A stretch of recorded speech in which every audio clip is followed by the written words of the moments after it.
Welcome. Today we get a 2024 GMC Canyon AT4X with the AEV package. What is the AEV package? Well, basically GM outsourced what they couldn't do alone. AEV is known for modifying Jeeps, mainly Jeeps, but also offering off-road specific parts for other vehicles. So what they did here, they put another 2-inch lift kit on it. They utilized GM's Multimatic shocks to go with it. And with the lift, they found room for 35-inch tires. In this case, these are Goodyear Wrangler mud terrains, which are actually pretty quiet on the road. I'm surprised. They're not hardcore mud terrains. And I think they're different than what comes in the Bronco Sasquatch, but they seem pretty quiet and comfortable. Anyway, with that, they added some recovery points, which are down there. Taller springs, obviously. These are what you think are rock sliders over here, except they're sort of not. They're not bolted to the frame of the vehicle. They're bolted to the chassis.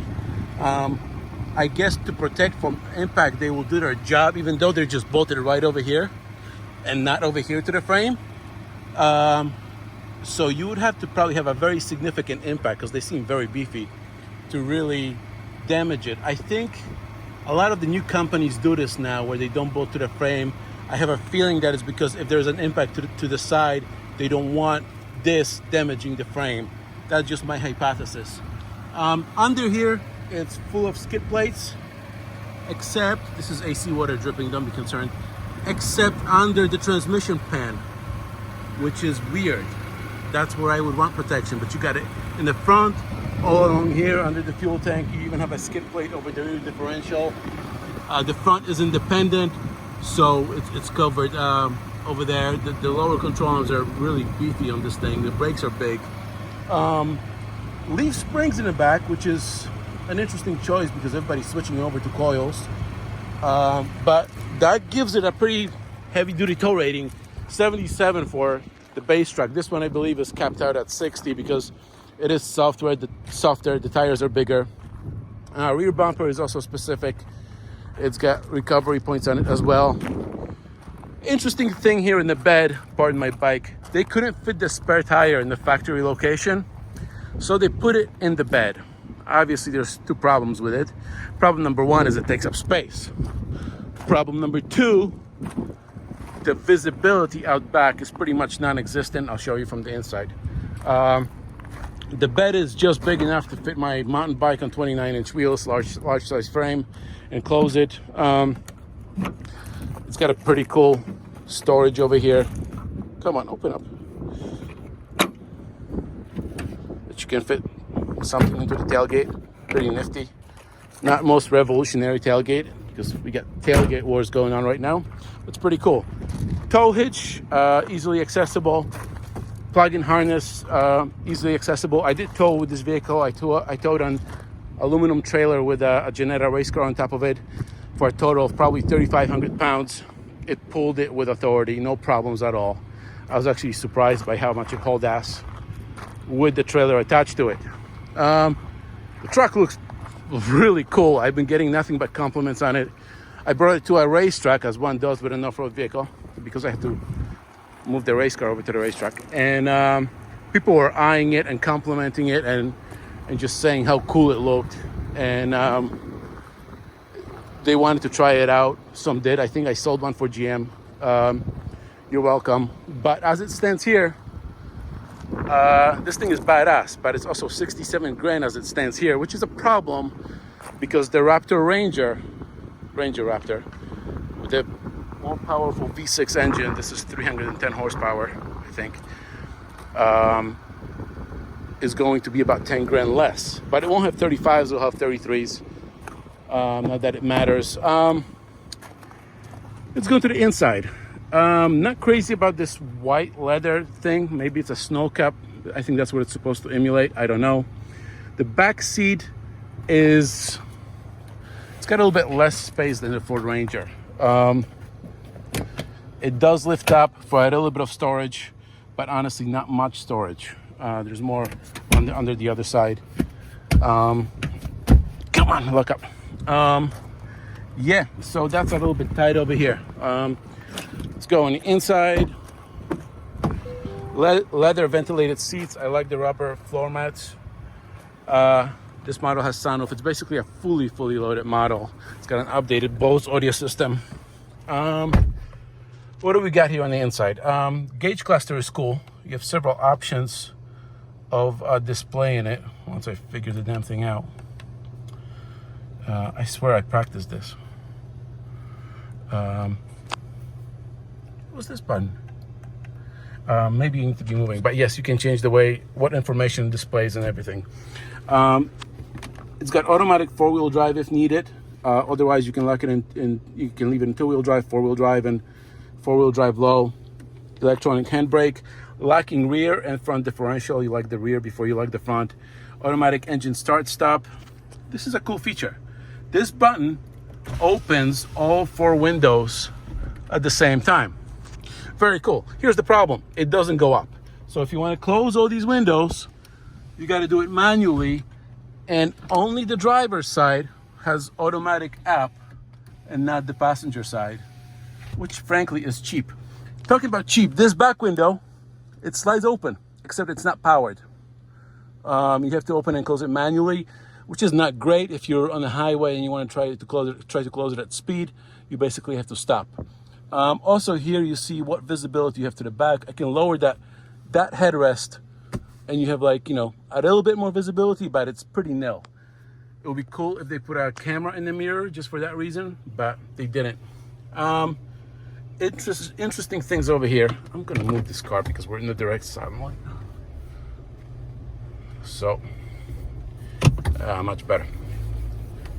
So I'm in a safe place. Don't worry about me driving and recording. So if we go home for now, you have a trailer set up that you can adjust your brakes and trailer length and everything, and maybe add a camera. Blah, blah, blah. That's really cool. We go home, we slide over, we get air down mode. So if you're gonna hit a trail, you can set your tire pressure, and it will honk at you once you've lowered the pressure enough, which I think is a pretty damn cool feature. Other than that, on the inside, there is no headlight switch. If you want to put headlights on, you got to go over here, and then you select your headlights. If you want to go and turn your headlights on, your fog lights on, you can't do it from here. You have to go into vehicle, and then you have automatic high beams here, or fog light switch over here if you want it. I don't like it. I don't like it at all. Same thing with the parental window lock. Just put a fucking window switch in. What is that going to cost? 10 cents? It's ridiculous. Audio system sounds really good. The display is nice and clear. The interior is quite nice. It's not tight. It's comfortable. Headrests, they pop out a little bit too forward, so you have to recline your seat back a little bit, unless you're getting getting hit by in the back of your head with the headrest. That's the only thing that I really found objectionable, but it's minor. Other than that, I really like this truck. Front visibility, unlike some trucks, especially half-ton trucks, the window height is a little bit low. I mean, it's about my elbow length, and I wish the hood was at a little bit lower. I wish this was at a little bit lower. And I wish the mirrors were bigger. The mirrors are tiny, especially when towing anything with it. You know, especially since you don't have much visibility to the back. There's a ton of blind spots. That is a piss poor design. At least make bigger mirrors. At least put a camera in here so you can see, what's behind you. But the view straight ahead, this is my eye level right now, there's a lot of hood, and I can't see directly what's in front of the car or what's like around that corner. If there's a curb next to me or anything, I really can't see it. But that's with most trucks, except maybe the F-150, where the windows are much lower. Other than that, that's my 10-minute spiel. I really like this truck. The 2.7 inline 6. Inline 4. It's a 4-cylinder. It's a 4-banger. My first experience with it in a Chevy Silverado was not good. This one makes substantially more power, and it hauls ass. It still gets decent gas mileage. I got all around about 17 miles per gallon. That is not bad for anything that rides on 35s. Great looking truck. Engine is great. Hauls great when you're on the boost, off boost. You can get caught off boost in a little bit dead area, but it will pull you out. Comfortable shocks. The ride is great. Despite running on mud terrains, the mud terrains are quiet. Super badass looking thing. Little AEV badge over there. Pricey, really pricey for what it is. 67 grand is not cheap. Certainly more than a upcoming Tacoma TRD Pro and Ranger Raptor. But you get a lot for it. And you're not another guy with another Tacoma or another Raptor. It is something different. And it does look super cool. I'm liking this thing. I would keep it despite the ridiculous spare tire. But hey, I did fit a go-kart into this bed, like a kid's go-kart, like not a shifter kart, but a pretty big one with the tailgate down. So you'll see pictures of that in the review once it's up. Yeah, towed with it. I had it on the dirt path. I unfortunately don't have any pictures or videos of that. But obviously I was nowhere near its limit. It cruises at highway speeds.